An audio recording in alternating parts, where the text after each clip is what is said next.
Di politik Indonesia, jadi anak presiden bukan berarti otomatis disukai. Kadang justru jadi sasaran tembak paling awal. Belum genap setahun dilantik, belum sempat bikin kesalahan besar, tapi sudah disuruh mundur, diadili, bahkan dilupakan. Itulah Gibran Rakabuming Raka hari ini. Ini bukan cerita tentang anak presiden yang naik pangkat. Ini cerita tentang sejarah yang berulang. Karena sebelum Gibran, ada satu nama lain yang pernah diremehkan, disepelekan, bahkan dicaci. Namanya Joko Widodo. Dan hari ini kita bahas mengapa Gibran jadi pusat badai. Dan lebih penting, apa sebenarnya yang sedang terjadi pada kita semua.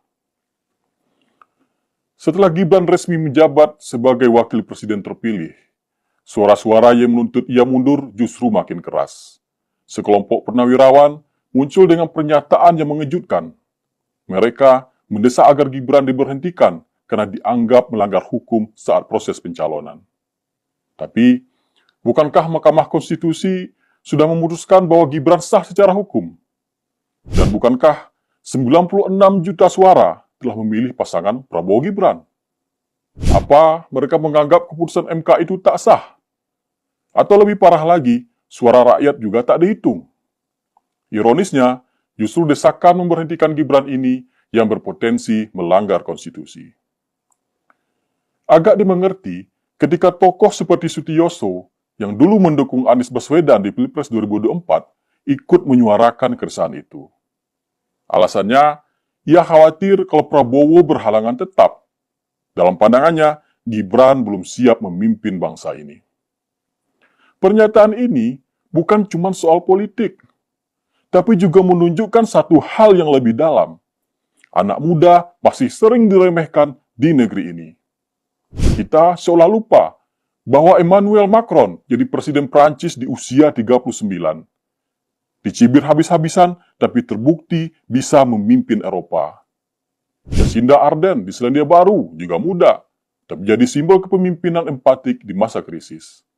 Muda bukan berarti lemah, tapi di politik Indonesia seringkali justru usia muda dianggap cacat bawaan.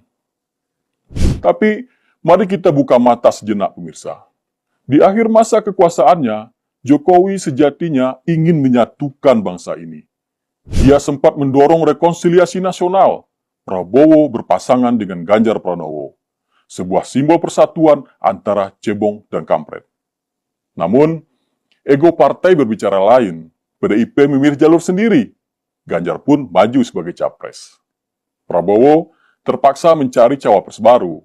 Satu demi satu nama muncul, Erick Thohir, Airlangga, Yusril, tapi tak satu pun disetujui oleh koalisi. Hingga akhirnya muncullah Gibran. Dan inilah ironi besar yang jarang dibahas. Gibran dicap simbol dinasti, padahal ia muncul karena semua pilihan habis. Pada akhirnya, polaritas antara cebong dan kampret memang mereda. Namun, kemudian muncul kekuatan baru, Banteng Ngamuk. Maaf, ini bukan merujuk ke siapa-siapa. Ini pengandaian saja kepada sekelompok kekuatan yang kemudian konsisten menyerang Gibran. Apa yang menimpa Gibran hari ini tak jauh beda dengan yang dialami Jokowi dulu. Saat Jokowi jadi wali kota, dia disebut tukang mebel. Saat jadi gubernur, dibilang boneka. Saat jadi presiden, disebut petugas partai. Ironisnya, dulu Jokowi dihina karena terlalu rakyat. Sekarang Gibran dihina karena terlalu istimewa, anak presiden. Ternyata, ini semua bukan soal pantas atau tidak, tapi soal persepsi yang lebih sering ditentukan oleh rasa suka atau tidak suka ketimbang nalar. Sejak Mahkamah Konstitusi mengubah syarat usia cawapres dan Gibran masuk lewat jalur kepala daerah, narasi langsung berubah, aturan pesanan. Padahal tidak ada konstitusi yang dilanggar, putusan MK bersifat final dan mengikat.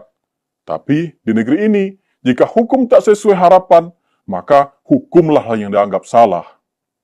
Gibran jadi sasaran, soal semua jalan hukum itu dia yang desain, dia yang sutradarai.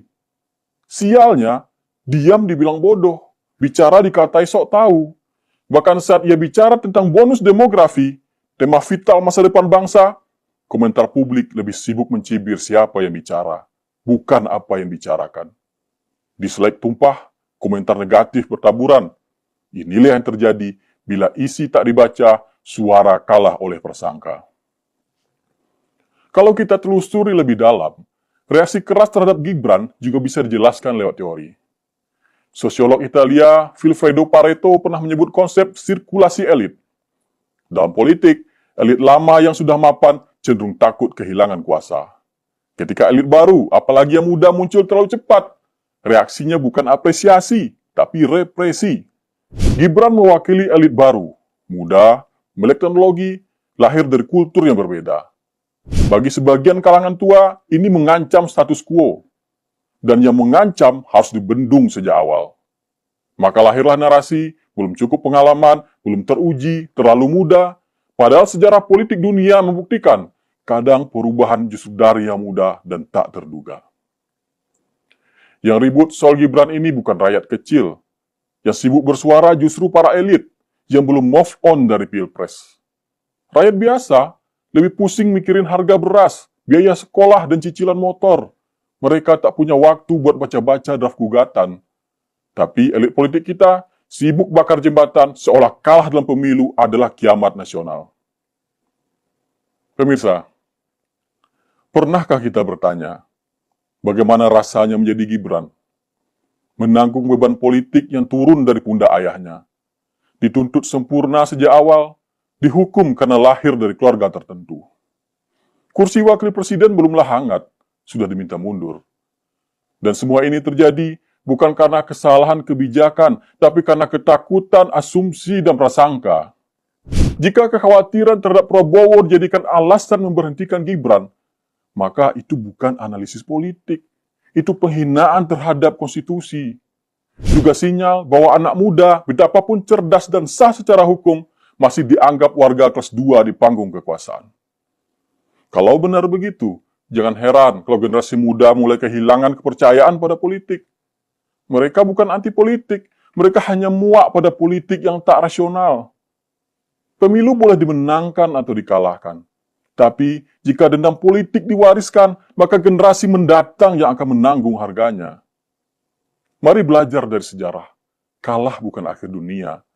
Dan membenci bukan jalan menuju demokrasi yang dewasa. Belajarlah dari Prabowo. Pria yang dulu kalah berkali-kali, hari ini justru menang karena memilih berdamai dengan sejarah. Dia menyatukan bangsa, bukan membelahnya. Dalam politik, yang kalah hari ini bisa menang nanti. Tapi yang membakar semua jembatan akan tenggelam sendirian. Mari kita buka mata, buka hati,